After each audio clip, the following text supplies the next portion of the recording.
How to Succeed, or Stepping Stones to Fame and Fortune, by Orison Swett Marden. Chapter 14. Courage. Quit yourselves like men. 1 Samuel 4:9. Cowards have no luck. Elizabeth Kuhlman. He has not learned the lesson of life who does not every day surmount a fear. Emerson. To dare is better than to doubt, for doubt is always grieving. 'Tis faith that finds the riddles out. The prize is for believing. Henry Burton. Walk boldly and wisely in that light thou hast. There is a hand above will help thee on. Bailey's Festus. Have hope, though clouds environ now, and gladness hides her face in scorn. Put thou the shadow from thy brow. No night but hath its morn. Our enemies are before us, exclaimed the Spartans at Thermopylae. And we are before them, was the cool reply of Leonidas. Deliver your arms, came the message from Xerxes. Come and take them, was the answer Leonidas sent back. A Persian soldier said, you will not be able to see the sun for flying javelins and arrows. Then we will fight in the shade, replied a Lacedaemonian. What wonder that a handful of such men checked the march of the greatest host that ever trod the earth. The hero, says Emerson, is the man who is immovably centred. Darius the Great sent ambassadors to the Athenians to demand earth and water, which denoted submission. The Athenians threw them into a ditch and told them there was earth and water enough. Bring back the colours, shouted a captain at the Battle of the Alma, when an ensign maintained his ground in front, although the men were retreating. No, cried the ensign, bring up the men to the colours. To dare and again to dare, and without end to dare, was Danton's noble defiance to the enemies of France. Shakespeare says, he is not worthy of the honeycomb that shuns the hives because the bees have stings. It is a bad omen, said Eric the Red, when his horse slipped and fell on the way to his ship, moored on the coast of Greenland, in readiness for a voyage of discovery. Ill fortune would be mine should I dare venture now upon the sea. So he returned to his house, but his young son, Leif, decided to go, and with a crew of 35 men sailed southward in search of the unknown shore upon which Captain Bjarni had been driven by a storm while sailing in another Viking ship 2 or 3 years before. The first land that they saw was probably Labrador, a barren, rugged plain. Leif called this country Helluland, or the land of flat stones. Sailing onward many days, he came to a low level coast, thickly covered with woods, on account of which he called the country Markland, probably the modern Nova Scotia. Sailing onward, they came to an island which they named Vinland, on account of the abundance of delicious wild grapes in the woods. This was in the year 1000. Here is where the city of Newport, R.I., stands. They spent many months, and then returned to Greenland with their vessel loaded with grapes and strange kinds of wood. The voyage was successful, and no doubt Eric was sorry he had been frightened by the bad omen. Not every vessel that sails from Tashish will bring back the gold of Ophir, but shall it therefore rot in the harbour? No, give its sails to the wind. Men who have dared have moved the world, often before reaching the prime of life. It is astonishing what daring to begin and perseverance have enabled even youths to achieve. Alexander, who ascended the throne at 20, had conquered the whole known world before dying at 33. Julius Caesar captured 800 cities, conquered 300 nations, and defeated 3 million men, became a great orator and one of the greatest statesmen known, and still was a young man. Washington was appointed adjutant general at 19. He was sent at 21 as an ambassador to treat with the French, and won his first battle as a colonel at 22. Lafayette was made a general of the whole French army at 20. Charlemagne was a master of France and Germany at 30. Condé was only 22 when he conquered at Rocroi. Galileo was but 18 when he saw the principle of the pendulum in the swinging lamp in the cathedral at Pisa.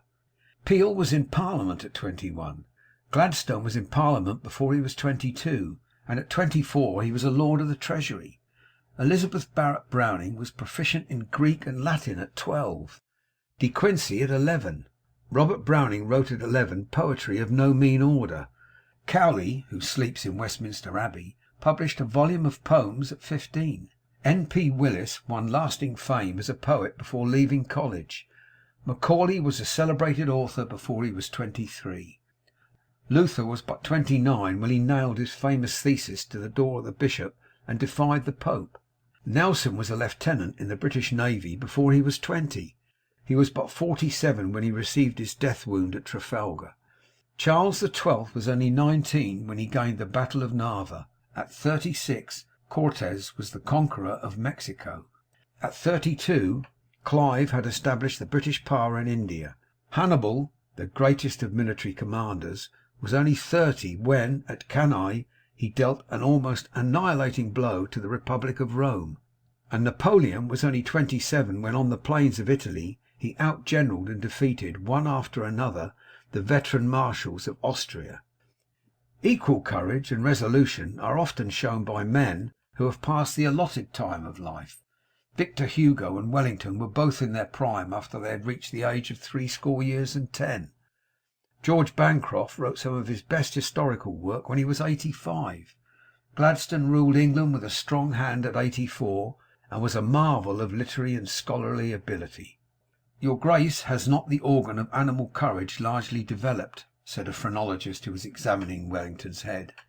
"You are right," replied the Iron Duke, "and but for my sense of duty I should have retreated in my first fight." That first fight on an Indian field was one of the most terrible on record. Grant never knew when he was beaten.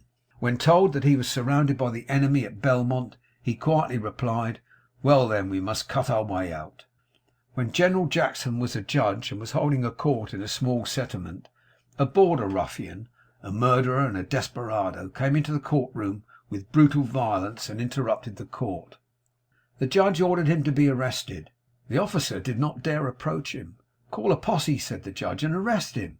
But they also shrank with fear from the ruffian. "Call me then," said Jackson. "This court is adjourned for 5 minutes." He left the bench, walked straight up to the man, and with his eagle eye actually cowed the ruffian, who dropped his weapons, afterwards saying, "There was something in his eye I could not resist." Lincoln never shrank from espousing an unpopular cause when he believed it to be right.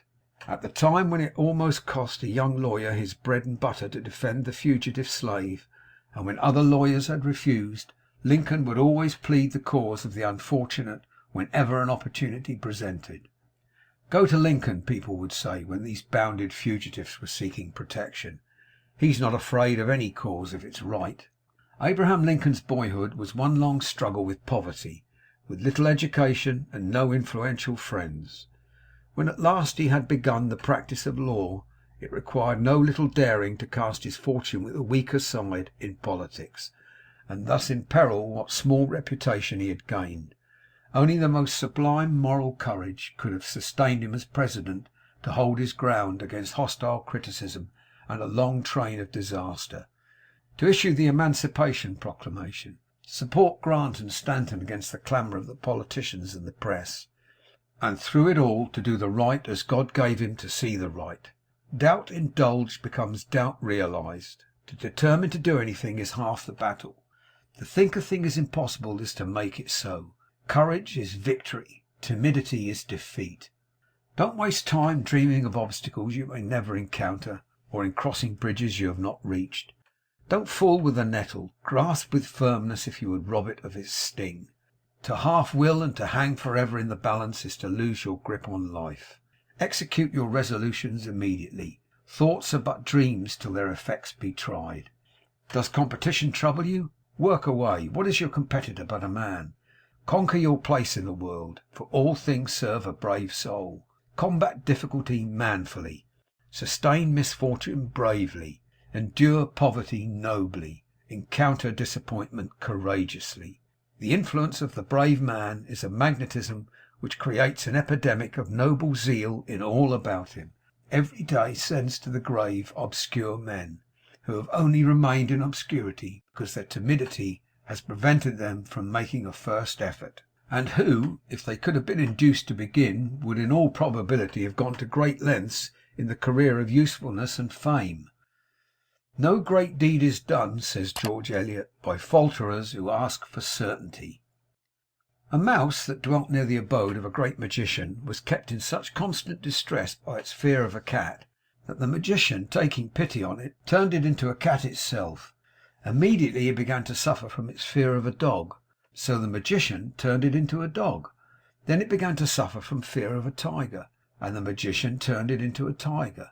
Then it began to suffer from its fear of huntsmen, and the magician in disgust said, "Be a mouse again.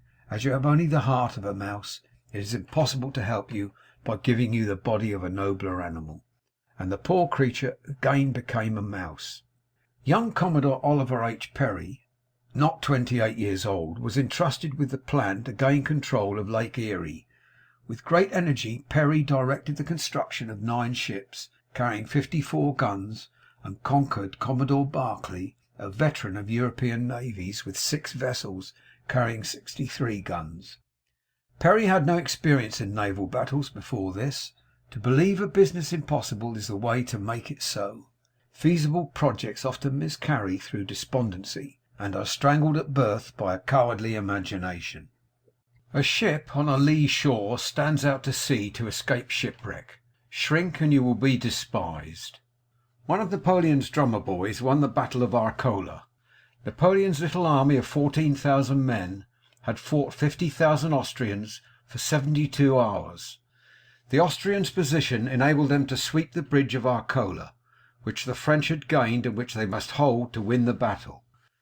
The drummer boy, on the shoulders of his sergeant, who swam across the river with him, beat the drum all the way across the river, and when on the opposite end of the bridge he beat his drum so vigorously that the Austrians, remembering the terrible French onslaught of the day before, fled in terror, thinking the French army was advancing upon them. Napoleon dated his great confidence in himself from this drum. The boy's heroic act was represented in stone on the front of the Pantheon of Paris. 2 days before the battle of Jena, Napoleon said, "My lads, you must not fear death. When soldiers brave death, they drive him into the enemy's ranks." Arago says in his autobiography that when he was puzzled and discouraged with difficulties he met with in his early studies in mathematics, some words he found on the waste leaf of his textbook caught his attention and interested him. He found it to be a short letter from D'Alembert to a young person disheartened like himself, and read, "Go on, sir, go on. The difficulties you meet with will resolve themselves as you advance. Proceed, and light will dawn and shine with increasing clearness on your path." That maxim, he said, was my greatest master in mathematics.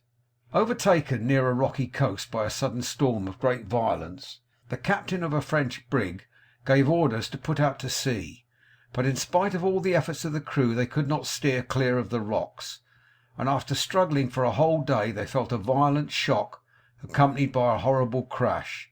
The boats were lowered, but only to be swept away by the waves. As a last resort the captain proposed that some sailors should swim ashore with a rope, but not a man would volunteer. "Captain," said the 12-year-old little cabin boy Jacques timidly, "you don't wish to expose the lives of good sailors like these. It does not matter what becomes of a little cabin boy. Give me a ball of strong string which will unroll as I go on. Fasten one end around my body, and I promise you that within an hour the rope shall be well fastened to the shore, or I will perish in the attempt."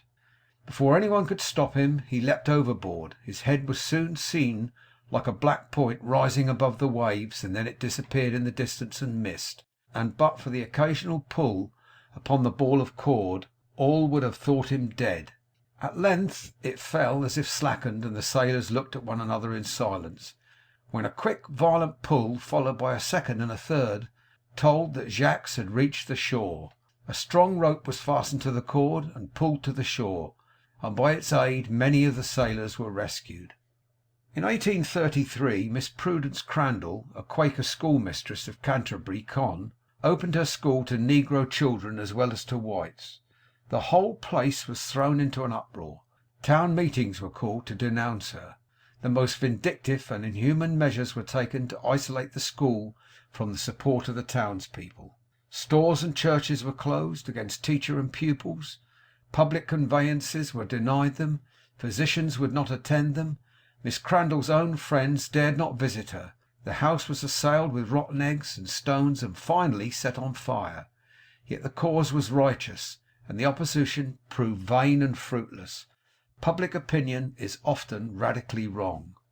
Staunch old Admiral Farragut, he of the true heart and the iron will, said to another officer of the navy, Dupont, do you know why you didn't get into Charleston with your ironclads? Oh, was it because the channel was so crooked? No, Dupont, it was not that.